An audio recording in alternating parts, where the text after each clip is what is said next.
Всем привет! Вас приветствует Серж Мартин Гараж. А мы продолжаем. И сегодня у нас очередная интересная тема, которая по вопросу подписчика. Тема называется «Как правильно восстановить постель распредвала». Очень актуальная тема, очень часто мне задают по этому поводу вопросы. И напоминаю, что также каждый из вас может прямо сейчас в комментариях написать свой вопрос или тему, которая его интересует. То есть, и я об этом сниму вам детальный видео-ответ. И если вопрос будет интересный, уже прямо завтра вы получите детальный видео-ответ в следующем видео. Также спасибо всем тем, кто ставит лайки, особенно тем, кто ставит лайк авансом. Ваши лайки очень важны для развития канала. И чем будет больше лайков, тем будет больше интересных познавательных видео для вас. Поэтому не ленитесь и прямо сейчас можете нажать на лайк. Итак, мы переходим к теме. Так как я занимаюсь доработкой головок блока уже 15 лет, то есть, и соответственно, каждый день их дорабатываю. Мне люди со всей Украины присылают свои головки блока на доработку. Кому интересно, на канале есть об этом много видео. Так вот, и очень часто сталкивается такой вопрос, ну и вот подписчик как раз в комментариях тоже написал, как восстановить постель распредвала. Очень распространенная проблема у 8-клапанных переднеприводных двигателей и иногда у 16-клапанных.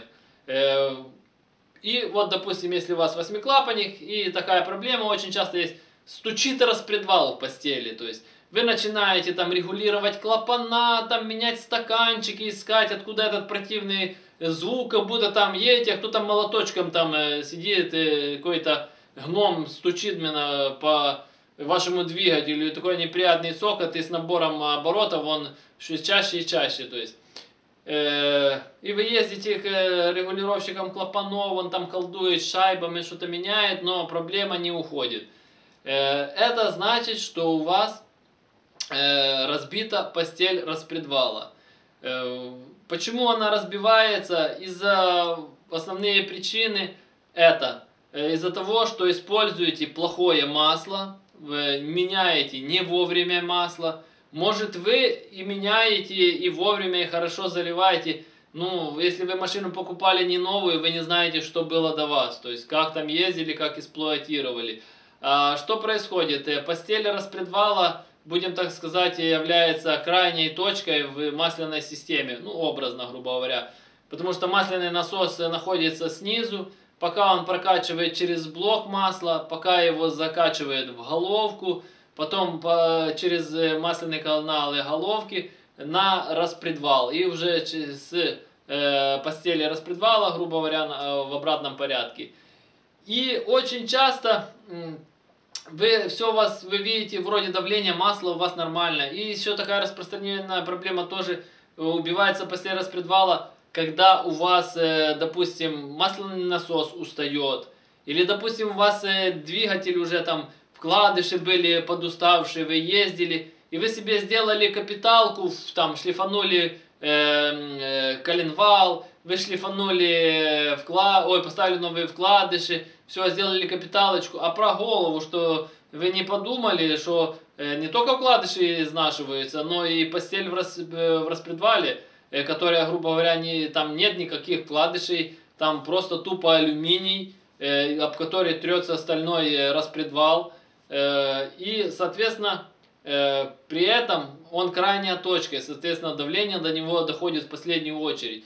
И то, что вы, во-первых, видите, датчик находится чуть, будем так говорить, тоже он в головке, но все равно еще после него только идут уже масляные каналы, которые подают на распредвал.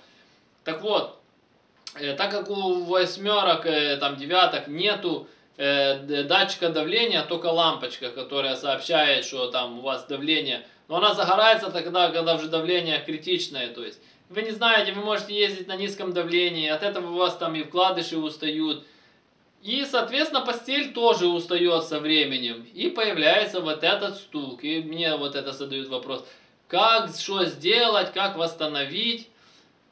Начнем с конца. Никак. Почему никак? Потому что я всегда всем рекомендую лучше в таком случае искать другую головку блока. Постель распредвала можно восстановить. Но, во-первых, это еще надо поискать мастеров с правильными станками. Потому что по-нормальному это делается так. Фрезеруется плоскость верхних крышек. Соответственно, для того, чтобы крышки подсели ниже. И потом на специальном станке прогоняется фреза. И она прорезает, соответственно, новые постели под распредвал. То есть, но опять же, надо очень точно это сделать. Если там фреза немножко не угадает, или зазор будет больше, распредвал будет болтаться, и со временем это все опять начнет стучать, разбивать. Или его подкусит, и, соответственно, он начнет делать задиры, и опять же, та же самая ситуация, разобьются постели. Многие там, так сказать, умники берут просто верхние крышки, там на наждачке, там на шлифовальном камне, сточил и типа прижал распредвал, и типа я решил эту проблему. Да, эта проблема решится, но очень ненадолго, потому что вы не забывайте, что убивается не только верхние постели, но и те постели, которые находятся в головке. И очень просто это все проверить. Допустим, очень часто просто рассухаренные там головка, то есть чтобы распредвал был свободный. И вот так ставить, и он будет, допустим, относительно болтаться. А еще проще проверяется. Ставите распредвал, ставите одну постель и прижимаете рукой, или можете там гайками зажать. И за вторую сторону вот так его. Если он болтается, соответственно, там уже постель разбита. И потом в обратном порядке. Эту сняли, эту поставили. И вот так проверяете. То есть от того, что вы там прижмете, да, он закусится немного. То есть ему станет туже. Но он потом опять, так как на нижней части, он будет как на качелях. И он разобьет потом в итоге опять верхние части. Многие тоже думают, пошел в магазин, купил новые верхние постели. И думает, решил эту проблему. То же самое. Толку от того, что верхние новые, типа, а старые убиты, это все разобьется.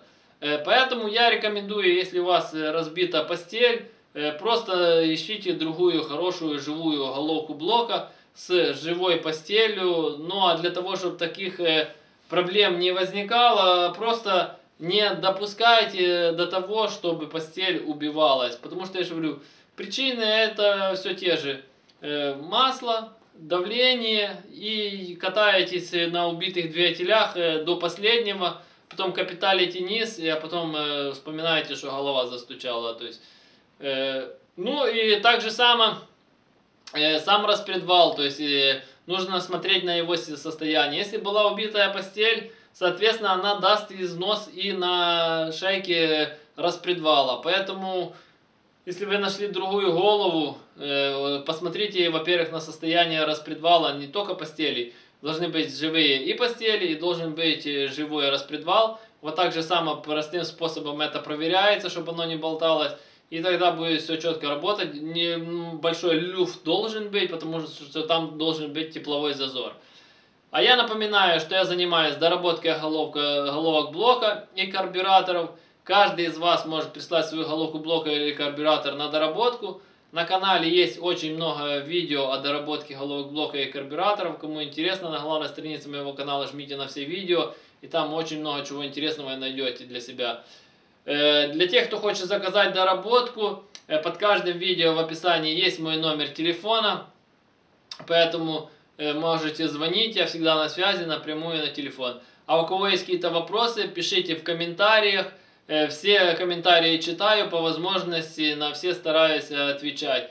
Также напоминаю, что прямо сейчас вы можете написать свою тему или вопрос, о котором вы хотите, чтобы я снял следующее видео с детальным разъяснением, детальным видео ответом. А кому понравилось данное видео, ставьте лайки, подписывайтесь на канал, кто еще не подписался. Жмите на колокольчик, чтобы получать уведомления о новых видео. YouTube поменял свои логарифмы, то есть и соответственно теперь для того, чтобы получать уведомления о новых видео, нужно быть не только подписанным на канал, но и нажать на колокольчик. И это вы можете сделать прямо под видео сейчас. Под видео есть, возле значка подписка, есть колокольчик, нажимаете на него, или на главной странице моего канала, тоже возле значка подписка, есть колокольчик. Нажимаете, и вам будут приходить уведомления о новых видео. Потому что я за день выпускаю очень много видео, и можно пропустить много интересной, полезной информации о вашем автомобиле. Делитесь данным видео со своими друзьями, для того, чтобы канал развивался быстрее, и тогда будет больше интересных, познавательных видео для вас. Всем спасибо за внимание, всем до свидания.